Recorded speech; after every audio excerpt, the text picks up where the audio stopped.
wonderful Ackies were. That's wrong here.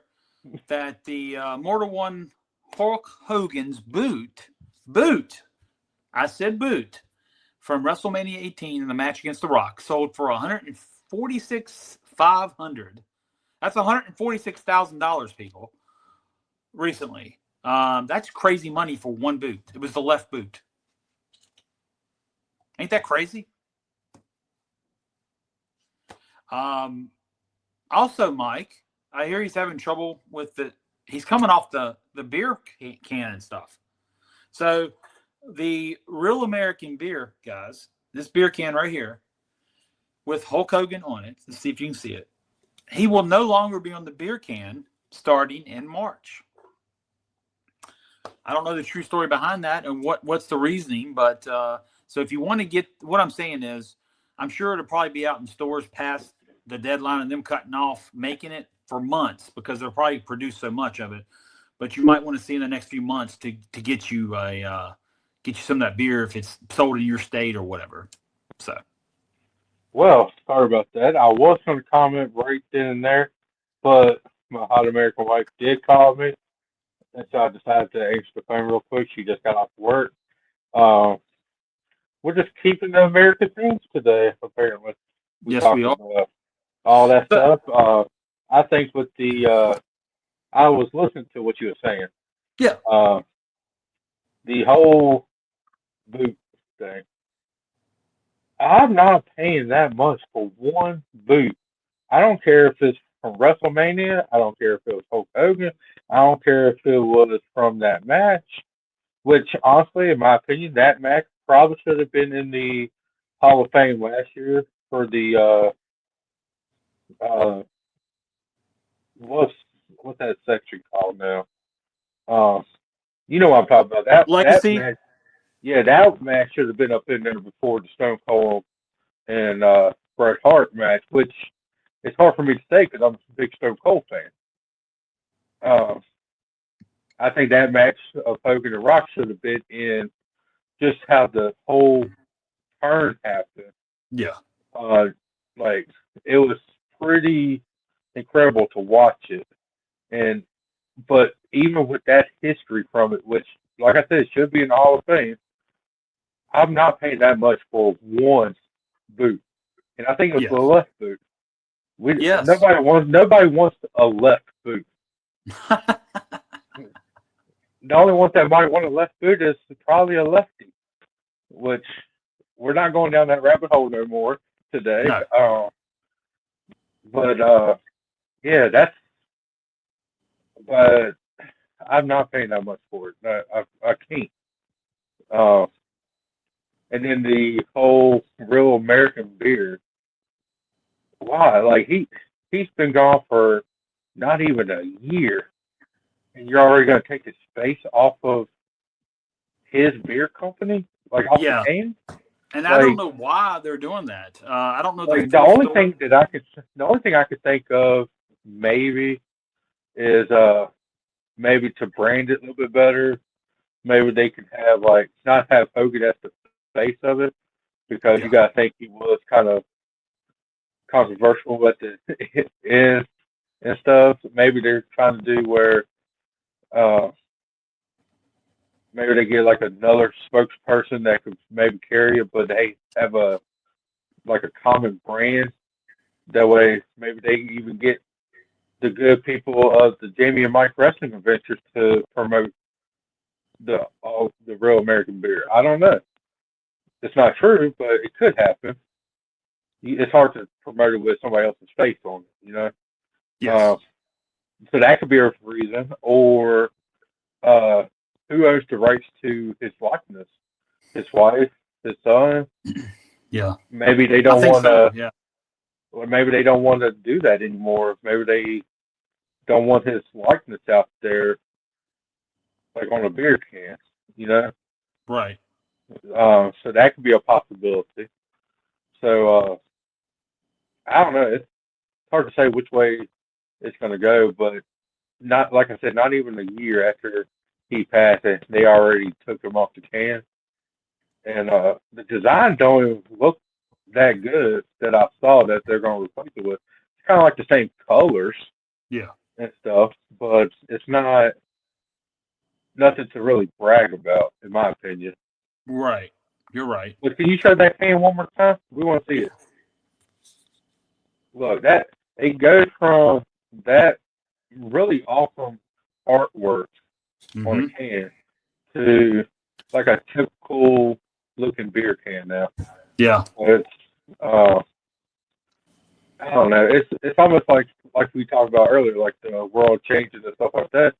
They changed so much stuff from the '90s that we love as a kid. Like just say like McDonald's. Look how much fun it was as a kid. When I was a kid, they had a play area. It was Yeah. bright colors. Like people had birthday parties up in there. Now it looks like it's a almost like a gel, like just a plain dull gray color. Like then you go in, they changed it up where like it just I don't know, it just don't. It's nowhere close to where it was, and that's just the Yeah. world we're living in. Yeah. And it's sad that the one thing that was coming back that looked like really awesome looking, like a design, and then they're going to take it away less than a year after he died. So Right. I don't know. Yeah. So there was something online that you brought to my attention, and you sent me the clip. It was from the Yeah, Hardy Boys. Yeah. yeah. Um, They was doing a podcast with yeah. Chris Van Vliet. Yeah. Yeah. What was his name? They was talking about a guy named Keith Davis. Am I right? Keith Davis. That is right. Uh, Um, so I'll tell you what I know, and then the backstory with James and stuff, because he was during that time for him, yeah. so he knows a little bit more. So the clip, I didn't see the whole podcast that they was doing. It was just a little clip that said that he was going to do a match with who was he going with Steiner, or Um, he had a match with somebody. Razor Ramon. Yeah, Razor. Yeah, that's right. And he was going to do the Razor's Edge. Mhm. So and Jeff and Matt said that he was good for the whole spot. They asked him, and he was apparently good with it. And then what, like a couple hours before the show or something, Yeah. he starts freaking out. Said, "Oh, I can't do this match. My neck is hurting. I got a bad neck and everything." Yeah. So Stallion he looked at Jeff and said he's him. So they told Jeff he was this Keith Davis person for the night or something. That he went out there and took the Razor's Edge and everything. And that's how Jeff Hardy debuted on TV. So Yeah. I do remember that did he happened. really have a bad neck? That's the question. That's the story that went around because they went to television. And this was, since that was Jeff's first WWE match, this was months before I was taken to TV to do the same thing, job for whoever, you know. But anyway, I do remember the story when they came back from the trip. It was the following weekend. We had shows somewhere in the Carolinas because that's where Stallion mainly ran. And they were talking about Keith Davis and what happened, and that they threw Hardy in the ring and in the match or whatever, Jeff, and which he ended up loving Jeff. You know, Hall loved Jeff later on, like after that match, and he built a rapport, and he probably did a couple other job matches too. At least another one, I think, with Razor later on down the road. But the story with Keith Davis. So a lot of fans out there may know Chris Hamrick. He Confederate. I don't know what his gimmick was in ECW. Something Confederate. Chris Hamrick, like a Southern guy. He had like the Confederate flag on him, and because Chris was a Southern boy from the Carolinas, came out of near Shelby, up in that area. But anyway, so that's how Keith got hooked up with Stallion to go to TV.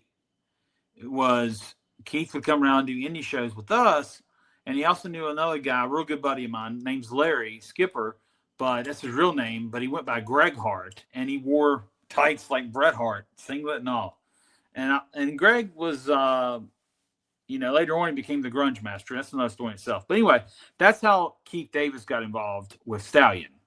So I guess Stallion took Keith up to TV because what Stallion would do, he'd load a van up. They'd be like, hey, we need guys for television. So Stallion would just start asking guys just to get a body, for the mere fact that he got the booking fee off of them too. And he filled a void for WWF television at the time when he brought up a whole van. He had a deal with them. I mean, he got the van paid for. They even paid for his gas. There was hotel rooms involved that all the guys split. And then everybody was getting paid set amount, and Stallion would take his booking fee from all 12 to 15 guys or whatever he took up at the time. So for him, it was a great thing. So that's why Keith Davis got to go. But that's a true story that was told by Jeff on that show. So if anybody hasn't listened to that guy's podcast or whatever, you need to go listen to it. It's an actual true story. But yeah, later on, I heard he had a bad neck, and he freaked out on doing the match. And of course, Stallion and them afterwards were, laughing about it, blah, blah, blah. But, it all comes down to this. I'm not saying he didn't have a bad neck. Only he knows his personal truth there.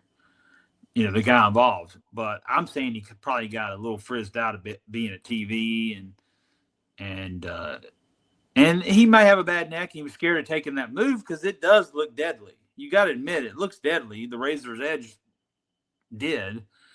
And it's a weird bump to take. So, yeah, I could see him getting a little upset, frizzed out, and just, I can't take it. I can't do it. I can't do it.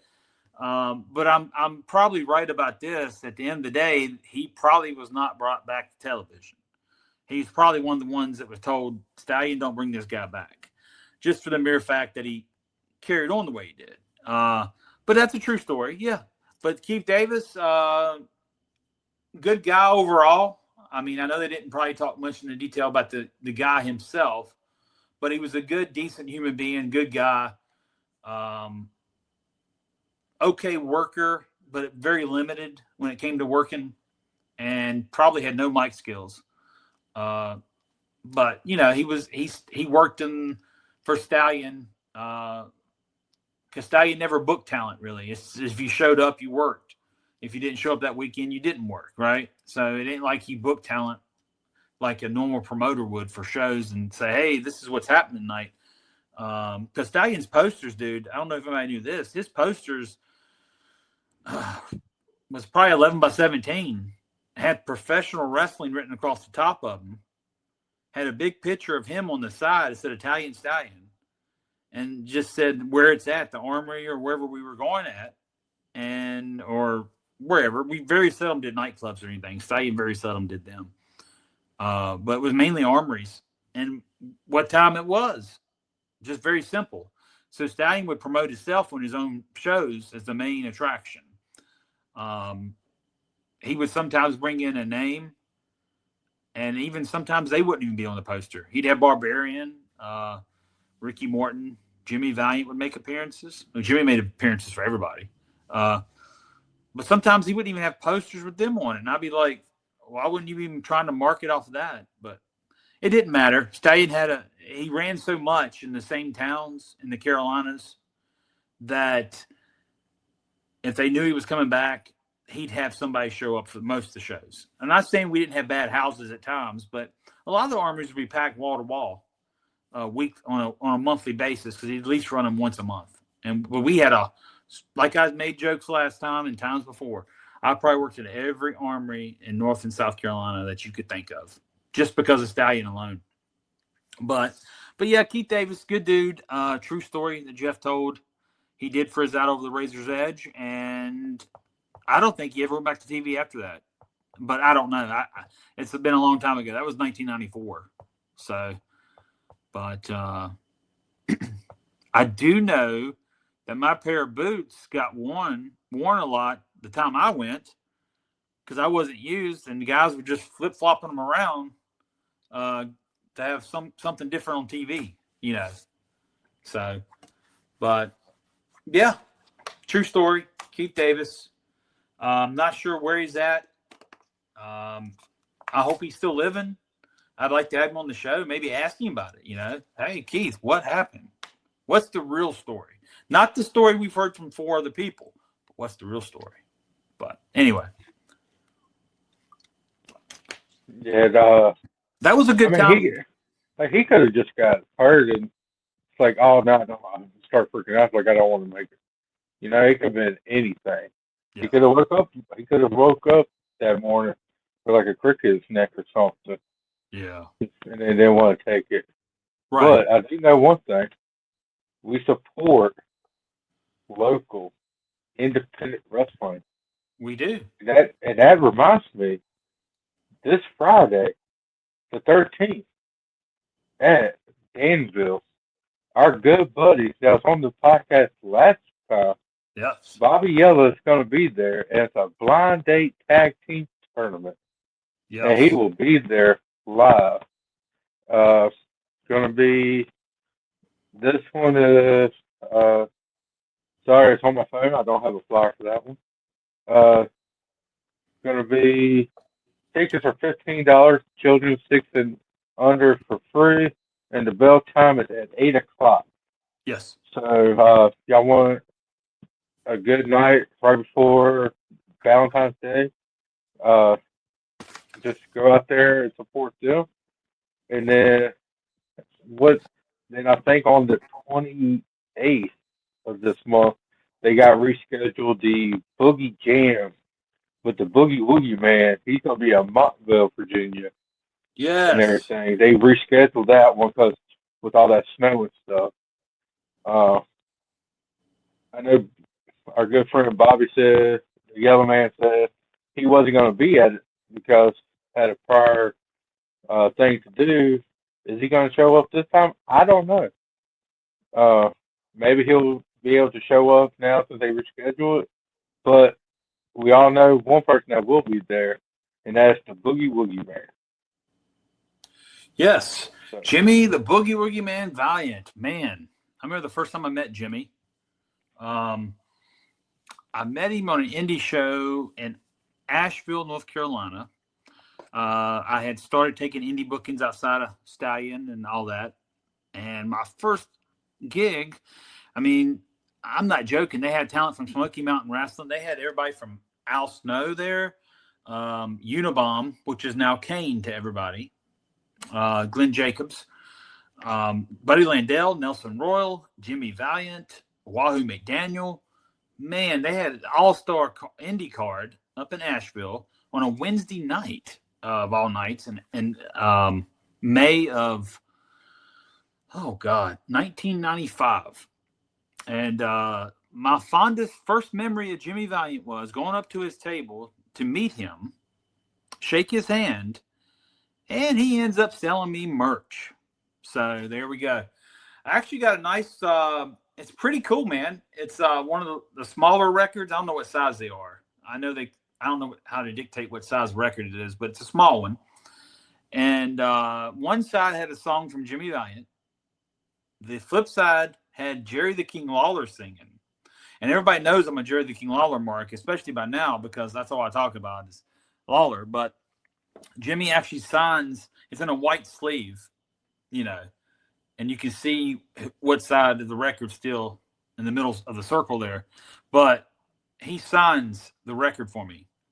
But I bought that from Jimmy in probably an 8x10. So, but the old saying is about Jimmy Valiant, he can sell ice to an Eskimo. So, and that's true. He sells merch to the boys. He'll be like, hey, brother, I got to buy something, brother. And you end up buying something. So. Great. You start talking about ice again. You had to go there, bro. No. Then I met him at back when we had that big old flea market, Happy's. He was always there on Saturdays. He was there on Saturdays and it's school on Sundays and everything.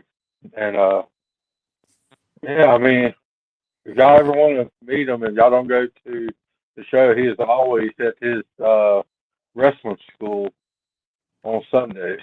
Yes. So I mean, he'll talk to you and everything. he's really a nice guy and everything. A WWE Hall of Famer. Mm-hmm. Yes. So is Trump. Uh, just, I mean, he is a WWE Hall of Famer. He is. You can't take it away. Yeah. So, so the lefties can't say nothing about that. He is a WWE Hall of Famer. So yes. But one guy we've talked about every time we get a chance should be a WWE Hall of Famer. Vince Mr. Russo. Crippler, Oh, Chris Benoit. I thought we was going with Vince Russo. Well, But Vince Chris does Benoit too. very neat. Look, I ain't gonna lie to y'all. Chris Benoit needs to be in the Hall of Fame. Vince Russo needs to be in the Hall of Fame. Vince McMahon needs to be in the Hall of Fame. Ted Turner needs to be in the Hall of Fame. Yes. And then with the working relationship that they have with TNA, they need to put Dixie Carter in the Hall of Fame. Why not? Just do it. Yes. I mean, if y'all don't want Dixie Carter in the Hall of Fame, then y'all might be sexist. I don't know. She deserves to be in. She deserves to be in the Hall of Fame. The WWE Hall of Fames, you're saying? Yeah, I mean they got a working relationship. Why not have a TNA ring? Okay. Why don't WWE? Why did they take the? Speaking of rings, why did they take the 6-sided octagon ring away from AAA?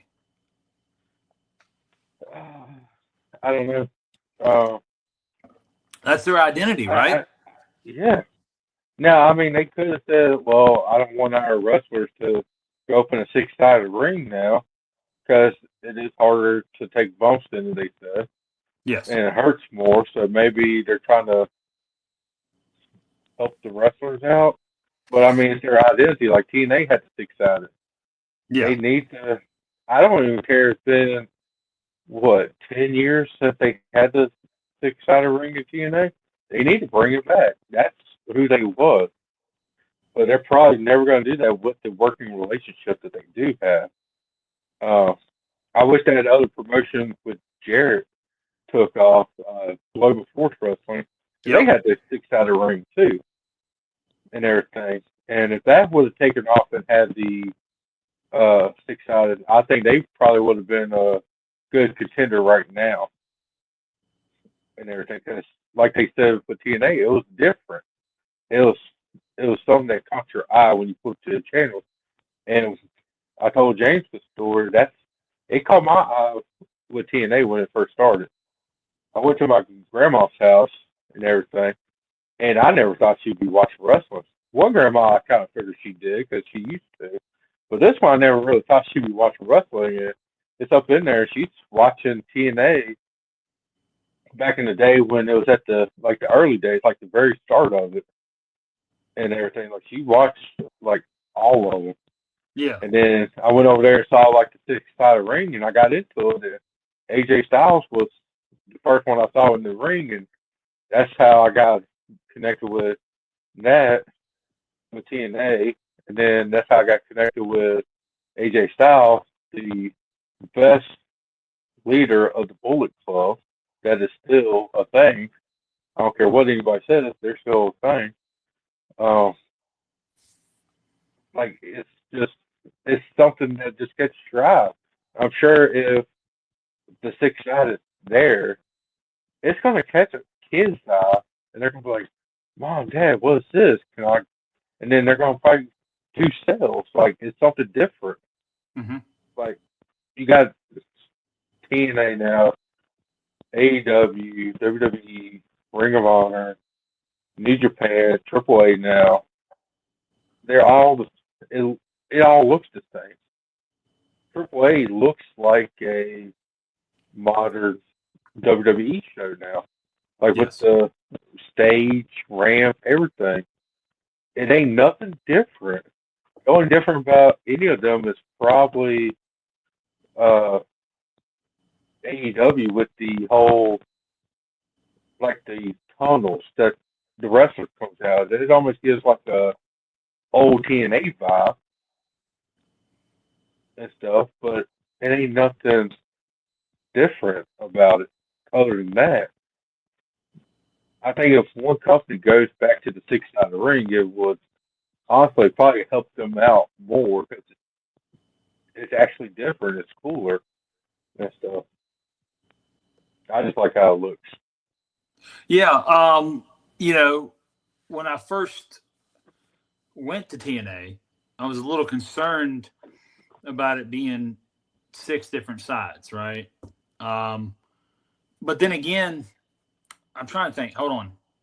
The first time I saw a 6-sided ring was before I actually was hired by TNA, and I worked in one was for Hermie Sadler, the NASCAR driver. He helped run independent shows in the Carolinas, Virginia, and he would use a 6-sided ring. He'd use TNA's logo, and I can't remember what he called his local group, but he was mixed in with Dave Hebner, Earl Hebner's brother. They booked the shows. So I got in contact with Dave Hebner. Dave actually booked me for the Carolina shows that I got on initially. And they were like in Greensboro, and it was some other Mooresville and Greensboro. I think it was Mooresville, North Carolina at the high school on a Friday night. And Saturday we did Greensboro at some Boys and Girls Club. And it's the first time I ever stepped foot in a 6-sided ring. And the first night I get in there, you know, I don't know where I should put the tag teams, what corners I should put them in, nothing. So my first match of the night was a singles. It was one of the Machine Guns, but it wasn't Alex Shelley. It's Sabin. Chris Sabin, is that his name? Chris Sabin worked Petey Williams. Dude, off the charts good, right? Them two are so good. And Petey Williams, you know, you just talked about his move earlier, somebody used. But the Canadian Destroyer, first time I saw that live in the ring, phenomenal opening match. And then later on, I had a tag match with Billy Gunn and Road Dogg working Bobby Roode and another Team Canada member. He had long blonde hair, but I can't remember his name. May have been Johnny Devine, but I can't remember. Yeah. But it was Bobby Roode and another Team Canada member. And excellent match, man. Road Dogg and Billy was so easy to work with. First time ever working with them.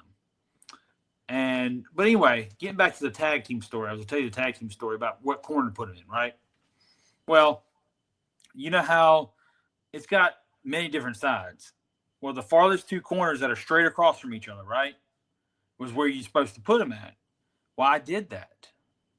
I didn't know to do that. I did that because, I don't know, it just seemed more sense to me to have them straight across the longest way apart from each other, right? Instead of having them on 2 weird corners and made it awkward. So I put them from the corners that were straight across from each other, probably the longest point of the ring. They worked their tag match, went over really good. I was happy at that. And I get to the back, and Earl Hebner goes, "That was great." I'm like, "What do you mean?" He's like, "You knew what corner to put them in." I'm like, "What?" He's like, "You did right." I said, "Well, I didn't know if I was right or not." I said, "There's more than 4 corners out there." So I said, there's like 6. It's called 6-sided ring. There's 6 ring posts, right? I'm pretty sure there's no more than 6. Now I may not know what I'm talking about, but yeah, 6 sides of the ring, so 6 poles. But anyway, so put them there like that, and it was right. And to get told that was right, first time getting in the ring, and no one told me ahead of time what to do, made me feel good. So, but that's my first time I actually met Earl Hebner too. Before we roomed together years later in TNA and became friends at TNA. But yeah, man, but talking about Hermie Sadler, man, he had a really good thing going there. That was like the hottest independent in 2004 and 5 and 6 or whatever it was. I can't remember what years it was now, but it was like probably the hottest independent in Virginia, because he'd run South Boston, Virginia, Danville, areas like that. What's the other town? The NWA Crockett used to run it, Mid-Atlantic. Not Hillsville. Is there a Martin? Not Martinsville either. I cannot think, man. It'll come to me later, but he ran a lot of the towns that Crockett would run, so I'm trying to get at it, long story short. And he'd run Richmond and down towards his way, wherever his racing group was from. But I don't know if you knew this, but not only was, Hermie involved in the racing business, and I believe he had a NASCAR show he was on. He talked about it. and he drove cars. You knew that too. But he also owned a bunch of gas stations in the state of Virginia, and it was some big name on him. I can't remember what group he was affiliated with, but he had his money out in different things. Really smart businessman too. Really cool guy to talk to. But yeah, and he paid. I mean, he was probably the best. Well, other than a couple people I knew in the business, like friends that took care of me over the years, he was probably up there with one of the best payoffs on the Indies for me as a ref gig. And a lot of them gigs were not far from home, so it was nice. But yeah, I can't say anything bad about it. It was a fun time, and I was trying to get in TNA because I was there, right? Because I ran into James Storm and Chris Harris and guys I knew over the years, and AJ would work some of them. But I even got some DVDs of Hermes shows somewhere. But it was just a fun time, and but back to that 6-sided ring, I wish when TNA took it away that time, right? They would have kept the 6-sided ring, because there's no different working in a 4-sided ring. It really isn't when you get down to the nuts and bolts and the P's and Q's of life, man. It's all the same at the end of the day. And it was especially all the same for any official. If you get in there and you complain that there's too many sides in that ring and you're a referee, you shouldn't probably be refereeing. You should be able to adapt to that just as easy as it's a wrestling ring, And that's all it is. It's a pro wrestling ring with more sides. We're easy to work in. And but when I went to TV, it's a whole different ball game, of course. Every time you go to TV, it's a different ball game because you got to watch for the cameras. Hard cameras, facing down the ring, and you got 2 or 3 stationary guys walking around or whatever. They got platforms sometimes to stand on or whatever. So the referee's job is to never really get in the way of the hard camera. That's the main objective. But you also want to be leery of the other camera guys, because if you block a shot, people are paying to watch pro wrestling. They're not paying to look at the referee's rear end. So I was always good at working the cameras. I got really good at it by working smaller independent promotions, Wildside, NWA Worldwide for Bird. Other smaller groups in the Carolinas had local TV over the years. And I got practice. And when I got to WCW, I really got to learn how to really work the cameras. And by the time I got signed by anybody else after WCW, I was good to go, But I was told that at Ring Warrior show here in Florida back in 2015.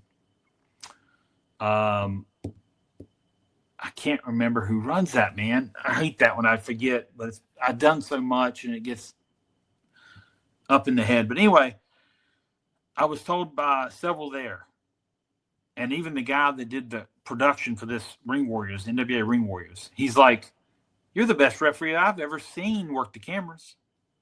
And that's pride, bro. That's pride in your work at the end of the day, to learn how to work the cameras.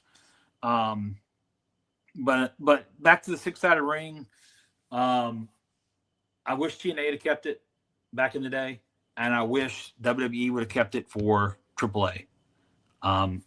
That's their identity. People seen their TV show, they think of Lucha Libre, they turn on the TV, they think of that ring, and you change it. And obviously they've changed the way they book the talent now, right? The show ain't nothing like it used to be, I'm pretty sure. I haven't watched the one yet, unfortunately, but I'm pretty sure it can't be the same as the old days. Did they get so? Was you there when they got rid of the 6-sided ring? Yeah. Or now, was that really Hogan's idea? Like when he came in, they changed it up, or like did he? It's like, let's change it up. Let's do more traditional 4-side, or was it TNA trying to rebrand? Because that's around that time where they changed it to Impact Wrestling. Was they just trying to rebrand, and they used Hogan as the excuse to change it? Well, I'm not sure what year they rebranded it, just the Impact Wrestling. Because Foley came out with that. Who? On screen. Mick Foley. Okay. He changed it when he was like the authority figure. Okay. At that time. but I don't know if he changed it or if it was actually playing. Like with WWE legends coming in and they're changing like stuff on TV, you don't know if they got a lot of input because they're from WWE, they're legends, Yeah. or if it's actually TNA upper management like, hey, let's change it, but since you're a legend, let's use you to do this. Maybe we won't get too much heat on it, you know? Yeah. I know in 2010 they came in, they made a big deal. I know by late 2009 we all knew that this was happening. Probably in November of 2009 there was talk. By December we all knew it was happening because they had to start promoting it. Anyway, they had to tell the talent, and they had meetings and all this, and we knew Hogan was coming in, Bischoff was coming in. Finally, I heard something about the ring changing, and even Earl Hebner, been in the business forever, always forced out a ring until he got to TNA. He was like, it's stupid. We shouldn't take the ring away, But I think it was more they were looking at it like this. And this is just me saying, I'm not in any of these meetings behind the scenes or whatever. I'm just a talent. I go to talent meetings, but that's it. I don't know nothing else. If something's top secret and Earl got wind of it, I may have heard it in conversations in private. But other than that, I didn't know Jack Rabbit other than this was happening.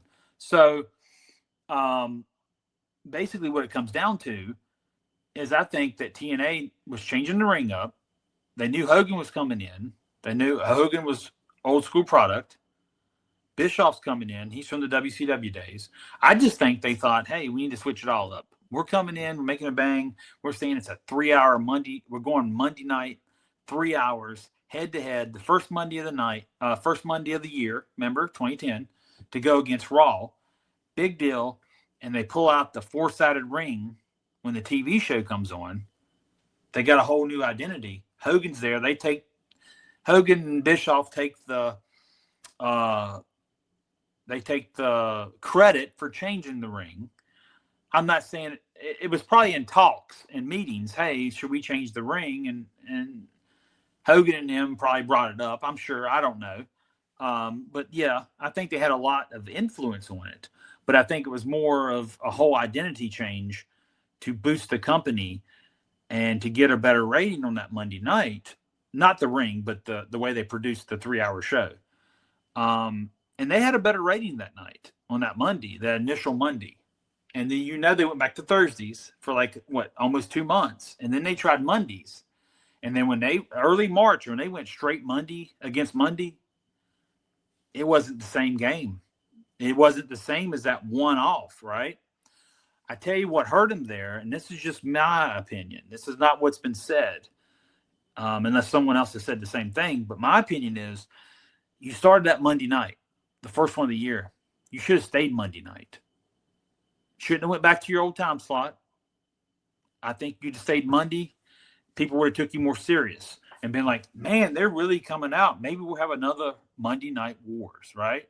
But when you go back for 2 months to Thursdays and all of a sudden, we're going Monday, you killed all your whole momentum was dead by that point, right? Your whole momentum is dead. And it may have been something with the TV station. Spike may have been like, we can't give you Mondays. And they had to talk them into it and say, hey, that was the best rating we've had in forever. We need to go back to Mondays. And maybe it took time. But I think it lost a lot of momentum with saying you're changing and switching things up. And you got Hulk Hogan coming in and Eric Bischoff and Hogan's friends and this guy and that guy. And then all of a sudden, we're on Thursday next week. I just think it killed it, the momentum. So, but yeah, I think they had influence on it, but it was all about an identity change at that point. And I don't know when they changed the name to just Impact. I don't know if it was 2010, 2011, 2012. That's something we need to research. But the whole time I was there in 2010, which was up through the summer, basically, because my last match, and we've talked about it, I took the Muscle Buster from Joe, remember? In July, late June. It was showed July 8th of 2010. And I didn't go back to TV after that. After that aired, my My booking sheet didn't come to me. I didn't get emails or nothing. So I inquired in the office, and of course, I told the story. Terry Taylor told me that unfortunately I'm not coming back at this point, but stay in touch. Blah blah blah. The typical business pro wrestling thing when they release you that for no reason. It's just, hey, you're gone. But it is what it is, and a lot of things were changing at that point in that business. A lot of things were changing at that time. The business is a continuous change. Now, during when they went Monday nights and try to go head to head with Raw, which in my opinion was a stupid idea. Like you're not going to beat at the time TNA wasn't going to beat them. Yeah, in my opinion. I think it was a bad decision on that. Do you think if they would have kept the 6-sided ring to go head to head with Monday night, and they kept their identity, they kept their fans from the beginning and stuff? Because I heard they lost a lot of fans and stuff during that time. If they would have kept their identity, you think they would have had a chance to do a little bit more if they stayed on Monday nights and stuff? Because like I said, I think TNA at the time was a whole lot better when they had the 6-sided rings. Yeah. And stuff. And then I think they was, if you go back and look at it, it was just like WCW. They had their good spots during that time. Yeah. Like, people talk bad about it, but when you go back and watch it, it's doing good. Yeah. You think they could have competed with a 6-sided ring? Yes. I think they could have stayed, kept the 6-sided ring the way it was, opened up the show. Another thing that hurt them, Mike, and a lot of people may disagree with this, is when they started bringing in a lot of ex-WWF talent that were a little older. And I'm friends with Brian Knobbs, but they brought in Brian Knobbs and Jerry Sags. It's the Nasty Boys. Did a little program with, 3D, and before you know it, they were gone within a month and a half or so.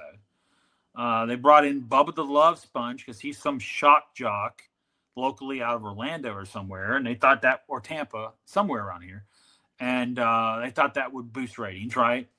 But my thing is this: you bring in all this new talent people saw in WWF, WWE, whatever it was at the time, WWE, I guess. Even Mr. Anderson. I love Anderson. I refereed one of his indie matches back in 2001 for Burt Prentice. And I knew him from back then. Good guy, great guy. I love talking to him. Always super nice to me. But what I'm trying to get here, in long story short, is you're bringing in all this new talent, and you already got all this other talent that you have problems using as it is, because you got to have this extra sideshow called Explosion. They had that going on, mainly YouTube, I believe. And then you had your regular Impact show. You had no other television, but you're bringing in all this extra talent to add to what you already got going.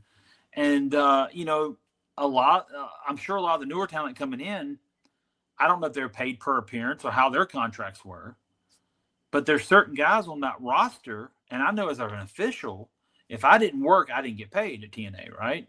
It was a little bit different structured deal than I had at WCW. WCW is a lot better because money beforehand and when you work. But the deal at TNA was only money when you worked. And a lot of guys, all the smaller talent guys, and I don't mean like ability-wise talent. I mean on the roster, the way they looked at them, perceived them. Jesse Neal. I love me some Jesse Neal, man. He teamed with Shannon Moore later. I don't know if you remember that tag team. Jesse had the big mohawk, ex-guy in the Navy. Super nice kid. But is that what they had? They had the tag team Inc. didn't they? Yeah, I think so. Yeah, I think that's what it was. But I'm because I like that tag team. Why? Why do you bring in all this new talent, and you have guys like Jesse that if it doesn't work, he doesn't get paid, right? Yeah. Why do you do that? Because Jesse would come down because he lived in Orlando area to the TV. He would show up, but I heard that if Jesse didn't work, he didn't get paid, even though he was there. Yeah. It's not a good thing when you're taking money off the table to a young man like that wanted to succeed, had the raw talent, and he's having a hard time paying his bills because you're giving a time slot to somebody else. So I just think it was all done wrong. You should have worried about the talent you currently had and worked with them and made them all stars. Because we do all know at the end of the day that this business is ever growing and you got to make new stars, because eventually the older stars, they ain't going to be able to work no more. We all know this. It's common knowledge. Unless you're Ric Flair. Well, unless you're Flair and you think you can go into your 310. But the sad reality is, I love Flair to death. His body of work for our industry was the best ever.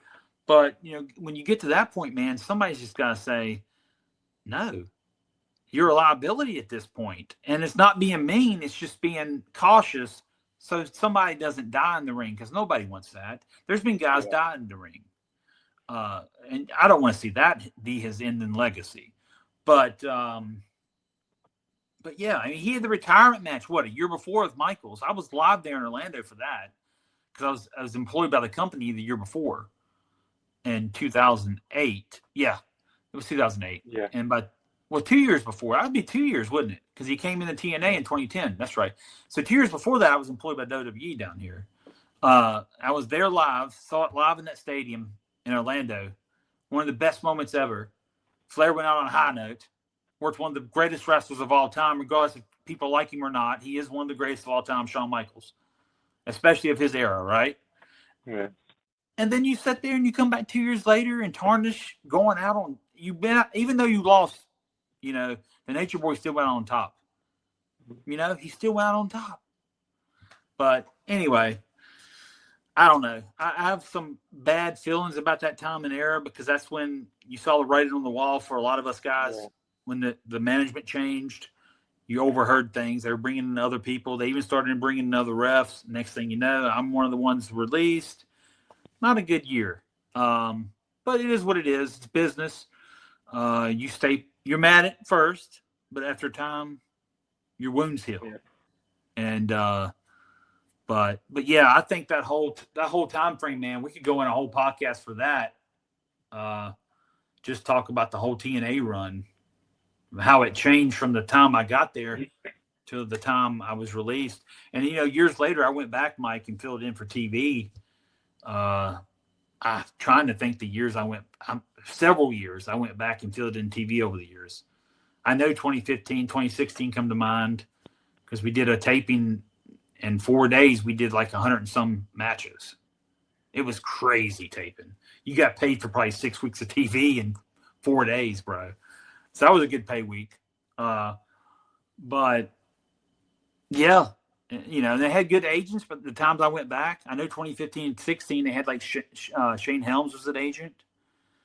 Billy Corgan was messing around. I think he was backstage a lot. He runs NWA now, if people didn't know that, which they should, unless you've been under a rock for the last 10 years or 5 years or whatever. But yeah, I mean, the TNA changed a lot throughout them years, and they had some bad years there at the latter part. And then the new company took it over, and here we are now, right? But yeah, that whole I know that we went off topic there probably, but the whole time there was just when the whole new thing came in, the 6-sided ring left, the landscape change with all the older and newer, we call them newer talent to the company, but they brought in all them guys, and it hurt a lot of the other guys that were trying to succeed. But later on, a lot of them got their opportunities, and the product was still good for years. I thought the product was still good for years, even the years I wasn't there. But I think that, but once they went to that, they tried to bring back the 6-sided ring, right? Or did they not? I think they brought it back for one show. Okay. And like a homecoming type thing. Okay. And I heard it did good and everything, but I don't know why they didn't keep it. But yeah. But that was the only time, right? They never brought it back, I don't think. Yeah, Yeah. I think that's the only time I heard. Yeah. Uh, Man, I wonder who's got all them 6-sided rings. I'd take one. I'll take one. I'd set that thing up right here in the parking lot where I live. I'll just set it up at I don't know. At work? No, no, no. Bro, you can have free-for-alls. Just have battle No, royals. no, I'll take it to my church and have like a bake sale during the wrestling matches, like you Okay. said back in the day. They're a little old school. Yeah. Who knows? Maybe I'll put the 6 sides up in the Montville Rec Center. So, at the Bedford Moose Lodge or something. Yeah. But, yeah. So I was watching, and Uh-oh. well, I know it's going off topic now. I was watching some Mid-Atlantic Championship Wrestling from the early 80s. And, you got Briscoes on there and Steamboat and Jay Youngblood. We talked about them one time. Slaughter and Canodal. Really good era for the company. Paul Jones is working still. 82, 83 in that era. Roddy Piper was there. Greg Valentine.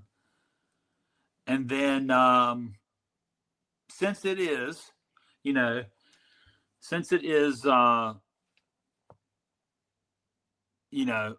I'm trying to think here what his name was. Iceman King Parsons. I don't know if you remember that name from World Class. He was big later on with them, but he's got his early days here where he's like in the ring with established stars, Valentine, and had a real good match with Valentine on the Mid-Atlantic TV. But being that it is Black History Month, I just wanted to say that Iceman King Parsons was one of the most underrated athletes in our industry. I think he's up there as great as Booker T, but he just didn't get his just due. I think Iceman could have went a lot farther, especially in today's body of work. Iceman could hold up his own with any talent out there today and put on a good match. I love me some Iceman King Parsons, man. One of the best ever. Him and Pez Watley. I want to tell you something about Pez Watley. I love Pez Watley because when I was in 1996, I was working for a guy down in Greenville, South Carolina. Name was Jim Lewis, and his partner, I can't think of his partner's real name, Paul something, but he went by the name, everybody called him Cowboy because he wore a cowboy hat, cowboy boots, buckle. He's a cowboy, had the big mustache, everything. He looked like Sam Elliott or somebody like that, right? Old school. But anyway, they ran this promotion in Greenville. And Pez Watley was one of the people down at the power plant that would train the talent at this point in the mid-90s. Well, Pez, I didn't start till late 93. So we're talking, I'm less than 3 years in the industry, right? You're still learning your first few years, because if you don't, you're really not learning. If you don't continue, but even today I continue to learn something new because the business has continuously changed on me. But other than that, I'm still learning here. And Pez was so super cool, man. In the ring, he taught me in this one match. I'm not lying to you, Mike. He taught me how to time. You check the man's arm and it falls down. He taught me in that one match, and a couple times he did it. When to pull the arm up, when to call for the, that's one, when to wait, milk it, pull it up again. Taught me my timing in that one match, how to do stuff like that. He added to what I needed in my repertoire to make myself better. Pez Watley, one of the best. People talk bad about Pez. I really don't like him because even after the fact, years later, I saw him at WCW when I got my job there finally. And I worked with him more than that one time, but that one time I remember because he taught me something great I could take to use. But I remember years later, I thanked him at WCW for that. And he was like, I didn't know that meant that much. I'm like, yeah. I said, anytime anybody that I grew up watching, I told you, I probably made him feel old, but I said, anytime I learned something from somebody that I grew up watching, it meant something to me that you took the time to make me better. And And that was with the conversation going into a bomb threat at the arena that night. Yes.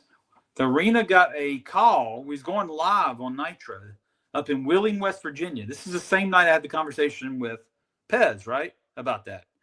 We had a bomb threat at the building, and we found out when the pyro was going off to go live. So you know what I thought, don't you? When I heard about the bomb threat being called and the pyro is going off, I'm thinking the building's actually exploding. So me and Pez go outside the back door. I wasn't up yet to work, and this is live Nitro coming from Wheeling, West Virginia. But that was scary because I really thought the pyro inside that back of the building, backstage, sounded like the building was coming apart. And after you heard that, somebody's like, "Yeah, we just got a bomb threat." The production crew just walking around like nothing's going on. And then that happened. And I'm thinking maybe it blew up, but we didn't stop the show for it or evacuate the building or anything. So, but yeah, Pez Whatley, one of the best ever. Like I said, and Iceman King Parsons and the Junkyard Dog.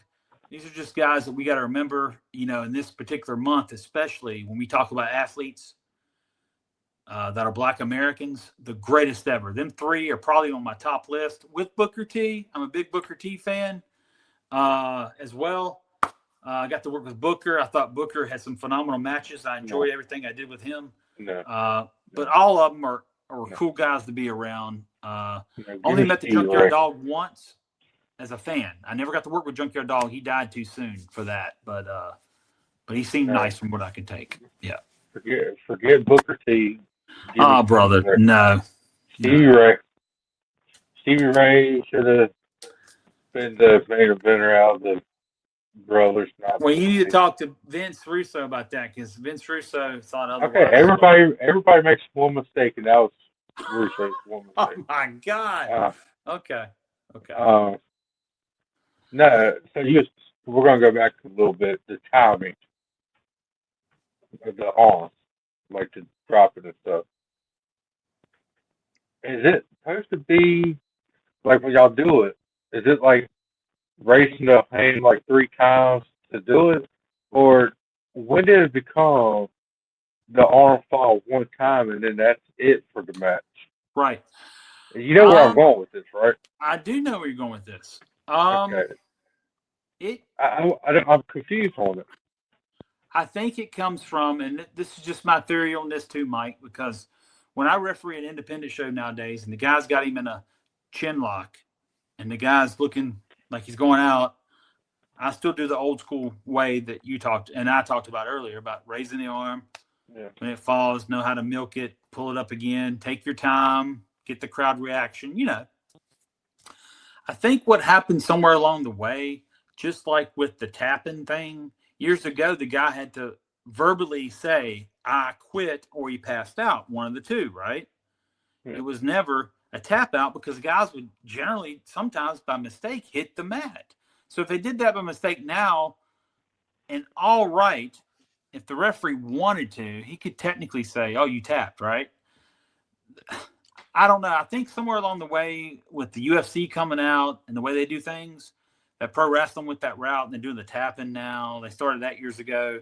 And I think now oh, God, he looks out, arm, oh, shoot, ring the bell. You know, it's just, I think they're just going with the times and it's something different. But the old school way when I was taught back over 30 years ago, yes, I said over 30 years ago, was you check the arm, you do it, and the third time, if it fell again, you're ringing that bell because he's out.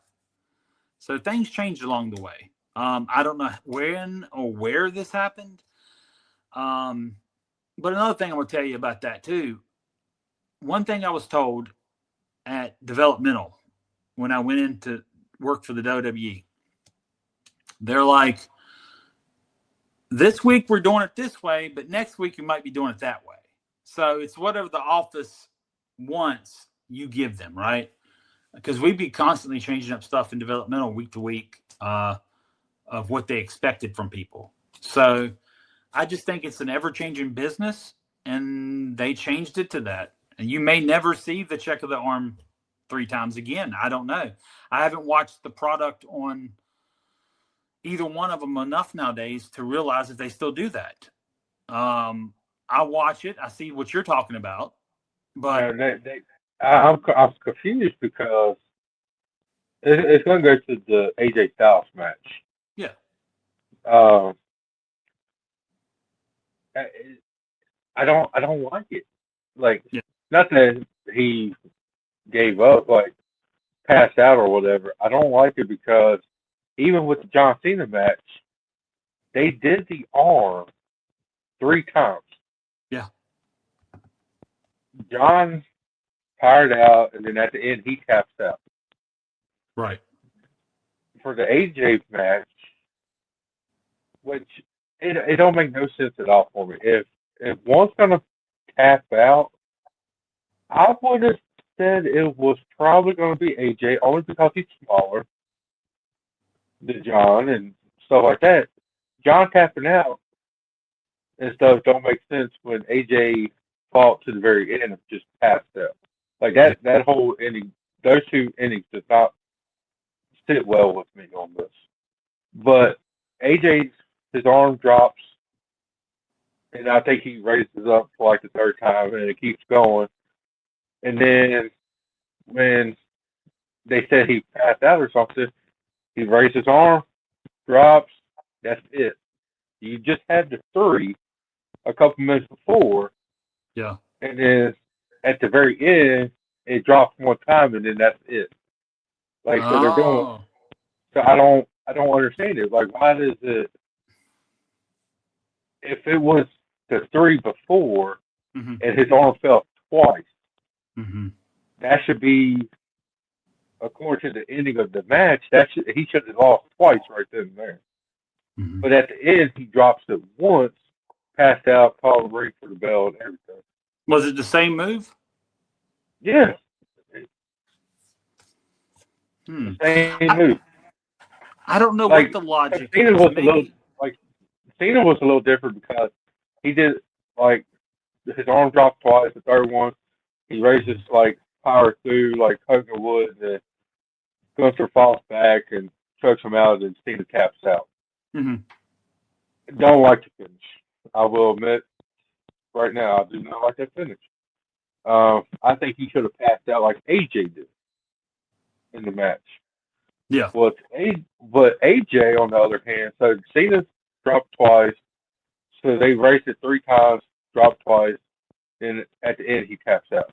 Mm-hmm. AJ, it drops and everything, he powers through, and then the very next, like he fights through it, looks like he's about to get out of it, and then all of a sudden he's stuck up in the hole, and then he drops.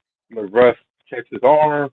It drops 1 time, passed out, cost the match. Why didn't he do it for 3? Yeah. He just did 3 5 minutes before, and then now you're only going to do 1 at the end. I'd have to go back and watch it, but I get from what I'm hearing from you, tell the story here. I don't like it. My theory on that though is probably they wanted to finish where the referee would be like looking at him, he's not answering him. Does this? He knows he's out. Which he did. Like he looked like he was out, like completely. Mm-hmm. Which I totally understand. Yeah. And like you can see, I forgot the ref's name that did AJ Smash. Was it Charles? No, it was the ref that was in TNA. Kind of like Rudy sort Charles. of darker. Huh? Rudy Charles, that's his old wrestling name. Dan England? Maybe. Yeah. It might be. Well, he was up in TNA, so you could see like the look on his face, kind of worried. Like it played into the story pretty well. Yeah. I love the story of the whole match, but then like as soon as the AJ looked like he was about out, you could see like the look on his face was worried. Yeah. The first time in a long time, it's like a good face expression and stuff from a ref. Yeah. Like it was really good. So he was worried and stuff, and as soon as his like arm falls, he called for the bell like right away. Which I guess like in a like friends and respect kind of thing. You want Gunther to hurry up and let him go because you're worried about him. Yeah. Like that, I could semi understand, but you just did the whole three. Why didn't you just raise his arms two more times and let it fall? Like, let it make sense a little bit on that. Right. From a fan's point of view. Like, you've been in the business, so you might, like, oh, well, that's how it's supposed to be, whatever. But from a fan, it's just, like, I just didn't like it. Like, it just, I don't know. Yeah. No, I It's get what three, you're. then one. Like, it's. Yeah, I get what you're saying. I'm guessing it was just like like this referee is supposed to play it off like AJ's not answering me. He looks out. This looks bad. Picks it up. Oh God, ring the bell, right? So it probably made sense. Overall, the finish got over, but I don't know. It makes sense for the finish like that, Yeah. but it don't make sense when maybe like 5 minutes before you just did the whole three and he kind of Yeah. powered through the third one. Yes. Like, Yes. with you doing it just one time, it's no guarantee. Like he could have powered out at three. He could have kept it going. Like I don't know. Right.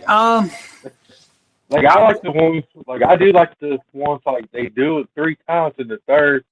You don't know if it's gonna fall or they're gonna power through it. Like that's what I like. I don't like just the one. Yeah.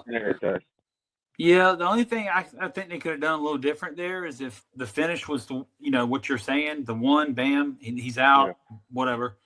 Maybe with the first time he put how many times did he get the finisher on him? Just that one other time? Oh no, it was like the last part of the match. Like he was up in it. Remember when Cena was up in the match? Yeah. And he was in there for like a long time at the end. AJ was probably in it for the same amount of time, maybe a little bit longer. Like he was in it for a while, and he powered through it a few times. Like he's the phenomenal AJ Styles, so he was getting out of it like phenomenally. No pun intended. Like he like escaped. Like he's smaller, so he maneuvered his way through the arms and stuff. He even powered through it a few times. Like he did like he was supposed to. Yes. Like to make it believable. Mm-hmm. It's just the ending. I don't know. Like I said, the ref did work at TNA. They had that connection, so I could semi. Oh, like you could see, like he played it like the face, like he was worried and everything. Yeah, gotcha. Like, I do understand it, like, but it don't make sense where he fired through it that whole. I want to say about half, like throughout the match, on and off, about half of the match. Yeah. He fired through the sleeper hole, and then at the very end, they just, I don't know. That's something. I mean, the finish makes sense. It's just the part earlier on. I don't know what their theory was with that. Like he fired through it like a bunch, so it just gets you thinking like, oh, they're gonna do it again. But then at the end, it's just like, boom, one arm down. That's it. Did the crowd react? Like when they raised it, it was kind of like whatever, but then it's kind of like shocked because he lost and his career was on the line and everything. But in my opinion, wouldn't it be more of a reaction if you're going through it like three times and the third time it just drops to the ground because you just did it before you powered through. Yeah. But you get the people, yes, he's gonna do it. He's gonna do it again. A little bit more fight up in AJ, and then it just drops. Yeah. Right. Right. I think it would have been more reaction, more whatever with that finish. Not, but like I said, I didn't like the ending to Cena's match from a fan's point of view. I think he should have just passed out like AJ Right. did. Uh, I don't know. Yeah, I mean, I'm definitely going to make that on my list now to watch because, unfortunately, I'll admit it, I did not watch It's a it. good match. Yeah, I will say it was a really good match. and he's probably of his generation, probably the best all around worker and athlete that we've had in our industry. I mean, he gets his kudos. Yeah. AJ is phenomenal. I mean, it is true. I saw him from his early days and uh, the early WCW days at the end there, because it went out of business. And then he got probably with TNA, and the rest is history. But yeah, I mean, no one can discredit that. It's just like of other eras, if we go back to the 1980s, we can talk about who was the best there, right? I like to do it by eras because I don't like to say, well, I think Jerry Lawler was the best of all time. Well, Jerry Lawler was good. He was the greatest of his era, in my opinion. Yeah. Ric Flair is in that lineup of the greatest of his era. But if we compare them to, it's like comparing apples and oranges, because the demographic of the business has changed. Everything about it's changed. The style of the business has changed. You're not going to see Ric Flair and Harley Race or Dusty Rhodes or any guys. Jerry Lawler do the moves AJ was doing with the X Division and all that, right? But if you go by eras, then you can say, bam, the best of his era is this guy. The best of this era was that guy. But, Mount Rushmore of 1970s was this and 80. You get what I'm saying? I just don't think we can do a Mount Rushmore or the best of their era from the whole industry from 1900 and whatever to now, right? You just can't do it. It's unfair to each competitor because the landscape of the business has changed and the way the athletes are now are different. A lot of these guys can do a lot more moves that are flashier. But in my opinion, they took away a lot of the psychology of the matches by doing this. But it's a different era. So it's an argument to have, but you really can't because we're talking about 1980, 1990, 1970 to 2026. Different era. But he's definitely, of the last 20 years, pound for pound, Yeah. the best wrestler. Now, could you talk about like you can compare people from like different generations and stuff, like different decades? Could you do the argument of who's better, say, Cena or AJ? Because they did it around the same time. Yeah. But it was two different companies, two different worlds. Right. Like you can't really compare that neither. They'd be in the same group. If one was still better than the other, they'd still be in the same group though. In the top, let's just say the top 5, them two are probably up there in the top, both of them are in the top 3. Let's just say that. Just to be fair to everybody else listening, it's a wrestling fan and we all have different perspectives. But they definitely are, I see what you're saying. But just like I said, pound for pound, AJ, everything he's done gave to the business. Former NWA World Heavyweight Champion, former TNA World Heavyweight Champion, done the accomplishments in the WWE now for the last 10 years. To me, AJ, and I got to see him start in the business. I started in 1993 at 15. AJ starts at 19 or 20 in 1998. You know what I'm saying? We started in that same era together, just a few years difference. And I got to referee his first match in Georgia. And that holds a little more to me than even if someone can say, well, Cena did this and Cena did that. Well, we all have our opinion at the end of the day. I would still put AJ up higher than Cena, but I'd still put him in the same category because everything Cena has accomplished and gave to the industry in the last 20 years. So, yeah, you still have them up there neck and neck is what I'm getting at. But great athletes, man. Just like I said in the past, I used to say in my Mount Rushmore, I would put Jerry Lawler and Hulk Hogan. But see, if you notice all the names I listed, they were from 80s, early 90s, Yeah. mid 90s, late 90s era, right? They all came from the same era. So basically, I can go back and say that's my era from that. But let me tell you my last 20 years, because it's not fair. It's not fair to AJ and guys like Cena and other athletes that put their time in to say that, hey, I think Ric Flair's better than all of them. You go by eras, in my opinion, because the landscape of the business has changed so friggin' much from when I started watching as a child. And then when my grandparents watched it, God knows how much it changed since then, right? So, but definitely AJ is pound for pound, in my personal opinion, the last 20 years, the best all-around athlete in our industry. Kurt Angle falls into that. Kurt Angle had great matches with him and Samoa Joe both at TNA. I think that, but Kurt had good matches with Eddie Guerrero. Yeah. Yeah, so my goodness, man, I don't know who we can say here. I don't know if he had better matches with Eddie or better matches with AJ, but they were all great. I don't know. I think Kurt, like, it's hard to say, but I think, my opinion, I say Kurt was AJ and Joe in TNA because Kurt was there for like later part of his career Yeah, and stuff, but he was in his prime at that time.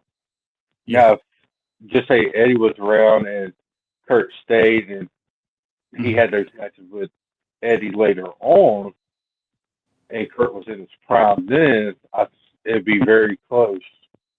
But just with Kurt being in his prime, facing AJ and Joe and all them, I'd probably say it would be with them. okay, But right. it's Yeah, hard to, like you said, it's hard to say. Like yeah, you can't really compare the two. But in my opinion, AJ is just a little bit better than Shawn Michaels. But like you said, it's hard to do the two because two different decades and stuff, two different companies. But if you look back on like the achievements and stuff, I think AJ was better. And right. I just think it's hard to say, but I think he's a little bit athletic, more athletic than Shawn Michaels. It's close, but I think AJ is. Yeah, Shawn, I think, can beat AJ on the mic.